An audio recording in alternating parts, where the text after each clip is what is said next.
Assalamualaikum warahmatullahi wabarakatuh. Selamat ketemu kembali anak-anak. Semoga kita semua dalam kondisi sehat walafiat. Saya berharap masa pandemi ini tidak menyurutkan langkah kita untuk tetap dan terus semangat dalam belajar. Belajar dapat dengan siapa saja, kapan saja, dan di mana saja. Baiklah, marilah kita lihat pembelajaran kita hari ini dalam tayangan video berikut.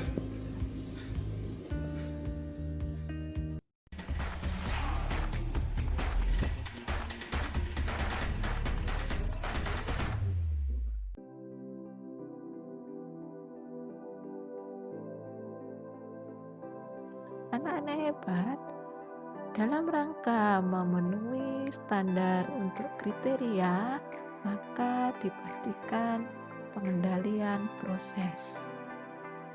Di sini diperlihatkan pengendalian proses pada pembuatan frozen food yang diawali pada proses persiapan, baik ruang, peralatan maupun bahan, dan proses-proses berikutnya sampai selesai. Anak-anak hebat, perlu kita ketahui tahapan proses yang ada dalam pembuatan frozen food yang diawali dengan persiapan, baik persiapan bahan baku maupun bahan bantu, dan juga persiapan sarana dan prasarana meliputi ruang dan peralatan.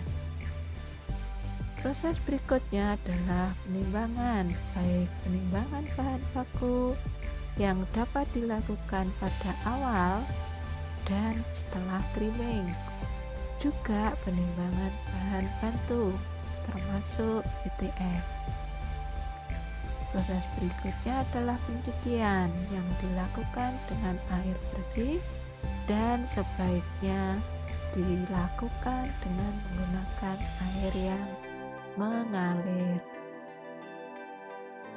Proses berikutnya adalah trimming. Trimming merupakan kegiatan menghilangkan bagian-bagian yang tidak diperlukan.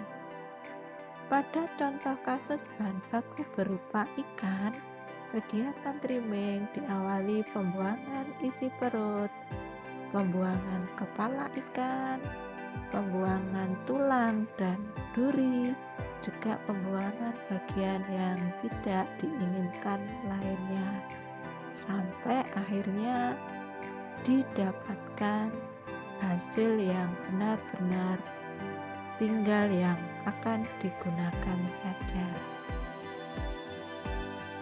Proses berikutnya adalah penggilingan dan pencampuran yang dalam hal ini menggunakan food processor sampai dihasilkan adonan. Berikutnya adalah pembentukan. Pembentukan dilakukan dengan menyesuaikan kebutuhan. Dipastikan bentuknya menarik dan seragam. Langkah berikutnya adalah pengukusan. Jadi, bahan yang sudah dibentuk dikukus sampai matang. Setelah dingin, diberi bahan pelapis yang dalam hal ini berupa tepung roti sampai bahan benar-benar siap dilakukan langkah berikutnya, yaitu penggorengan. Dalam melakukan penggorengan harus dipastikan hasilnya sesuai dengan kriteria yang dipersyaratkan. Berikutnya adalah penirisan untuk mengurangi kandungan minyak yang ada pada produk. Dan yang terakhir adalah pengemasan dan pelabelan. Anak-anak hebat, dalam rangka pengendalian mutu, hal yang diperhatikan dalam pengemasan adalah kemasan harus berfungsi melindungi dan mempertahankan mutu, tidak mengganggu kesehatan, tahan selama pengangkutan dan peredaran, bersih sebelum digunakan, dan dipastikan dicek sebelum digunakan. Sementara itu, dalam pelabelan, hal yang harus diperhatikan adalah harus memenuhi kriteria sebagaimana yang diatur dalam Undang-Undang Pangan. Dalam Undang-Undang Pangan, yaitu Undang-Undang Nomor 18 Tahun 2012, berikut adalah informasi minimal yang harus dicantumkan pada label. Berikutnya adalah sanitasi. Hal yang perlu diperhatikan adalah 5 kunci keamanan pangan sebagaimana yang dipersyaratkan oleh WHO atau Badan atau Organisasi Kesehatan Dunia. 5 kunci tersebut adalah menjaga kebersihan, memisahkan pangan mentah dan pangan matang, memasak dengan benar, menjaga pangan pada suhu aman, menggunakan air dan bahan baku yang aman. Selain itu, yang perlu kita ketahui bersama, ada 3 prinsip sanitasi, yaitu bersih secara fisik, kimiawi, dan mikrobiologi. Hal yang tak kalah pentingnya adalah GMP, yaitu Good Manufacturing Practice. Prinsip GMP adalah mutu dan keamanan produk menjadi satu kesatuan dari proses produksi. Adapun aspek-aspek yang berpengaruh adalah sebagaimana berikut.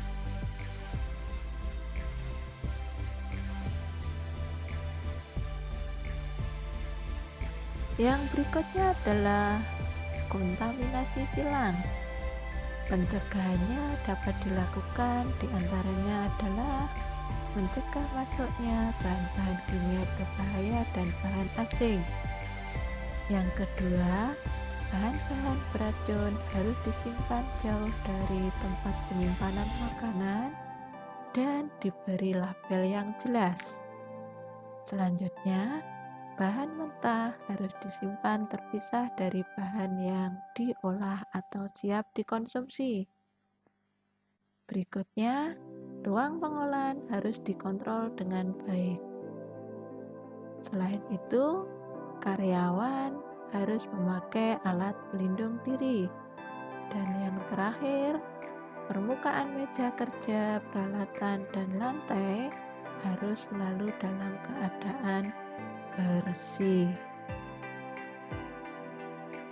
Anak-anak hebat, masih dalam serangkaian memproduksi, hal yang perlu kalian lakukan adalah menghitung biaya produksi. Total biaya produksi dirumuskan sama dengan biaya tetap atau penyusutan ditambah biaya variabel dan biaya tenaga kerja. Untuk mempermudah dalam perhitungannya, dibuatlah tabel. Tabel yang pertama adalah tabel biaya tetap.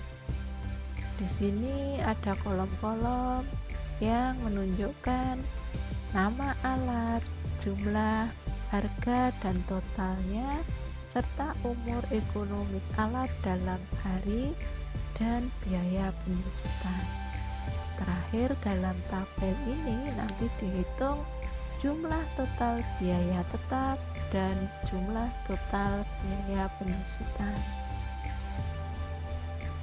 Tabel berikutnya adalah tabel biaya variabel.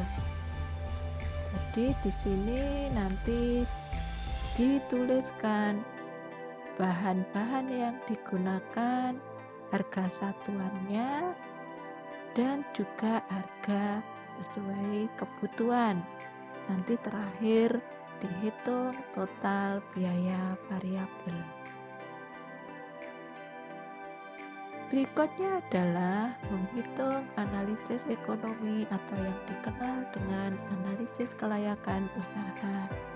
Dalam hal ini dihitung HPP atau harga pokok penjualan. Yang dihitung juga adalah harga jual, total penerimaan, keuntungan. Berikutnya adalah menghitung RC rasio dan BC rasio. Perlu diketahui bahwa usaha dikatakan layak jika RC rasio lebih dari 1 dan BC rasio bernilai positif. Yang berikutnya yang perlu dihitung dalam analisis ekonomi adalah BEP. BEP singkatan dari break even point. BEP merupakan kondisi di mana diperoleh kalkulasi impas. Artinya, usaha pada posisi tidak rugi dan tidak untung. BEP dihitung atas dasar dua hal. Yang pertama adalah atas dasar satuan harga, dan yang kedua adalah atas dasar satuan jumlah produk. Anak-anak hebat, begitulah apa yang bisa kita pelajari hari ini. Hal yang perlu kita ingat adalah bersama APHP kita siap menciptakan produk yang aman, inovatif, dan kompetitif. Anak-anak hebat, begitulah. Terima kasih dan semoga bermanfaat.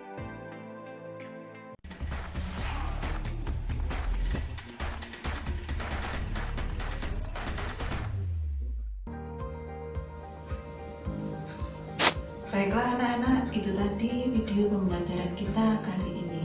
Untuk lebih jelasnya, nanti kita dapat mempraktekkan semuanya di sekolah dengan jadwal sesuai yang telah ditentukan.